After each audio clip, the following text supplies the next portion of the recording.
Hi, my name is Eric DeVries, dental CPA and the founder of ForSaleByDentist.com. In this video, we're still talking about reviewing the seller packet, the seller profile, and we're looking at the cash flow right now. We've looking at the low side 10% EBITDA, 20% would be great. We've looked at the buckets, the payroll 25 to 30%, overhead 25 to 30%, the doctor 30%. We're looking at that, and now we're going to talk about when things don't look right, like the numbers aren't what they're supposed to be. Maybe payroll's too high for whatever reason, or other expenses are not where they should be. Doesn't mean the deal's off. It doesn't mean that at all. We just have to put our hat on, and our detective hat rather, and keep looking. So there could be explanations for that. One of the explanations are legacy doctor just got tired.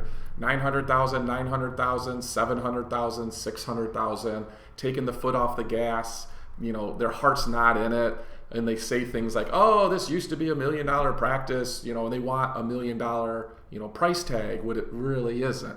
That happens quite a bit. So that should be more. That smells like a discount, right? Versus the doctor that went 900, 900, 900, 20% EBITDA.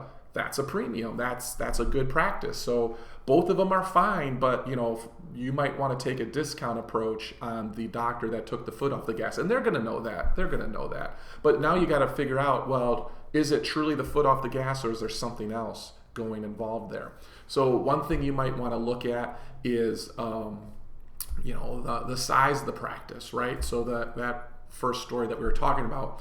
Well, how big is the practice, right? So maybe that 900, 900, 600, maybe they're fee for service, which is great. So that's a big plus because then you control the collections as far as, increasing fees in this crazy flat society that we live in right now, at least for the rest of 2022, to be able to control the fee structure is a plus. And then maybe they've got 5 ops, right? So wait a second. Okay, so typically the rule of thumbs are 200,000 per operatory of hygiene and 300,000 per operatory of doctor, give or take. That's loose.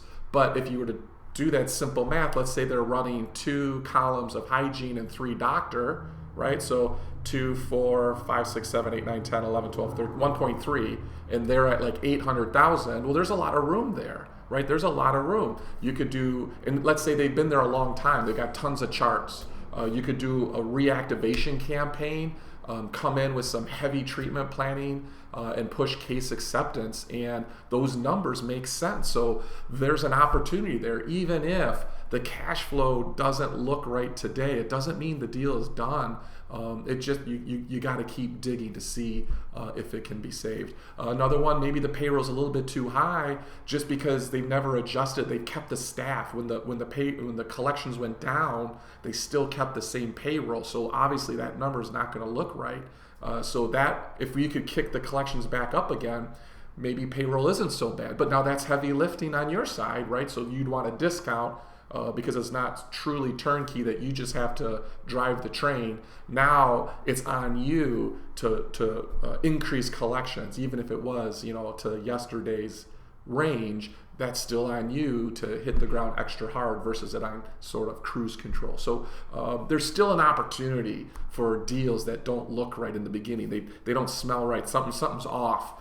You want to start thinking and like, okay, does this make sense? What's the story? So we've done lots of deals at less than 10% EBITDA. Lots. So it just depends on the story. So in the earlier video, I was telling you like what you're trying to look for, right? Ideally, but when things don't add up and it's still in your strike zone, right? It's the right location, it's the right size. It's the type of dentistry you want to do. Maybe they have the equipment. Maybe you have a great relationship.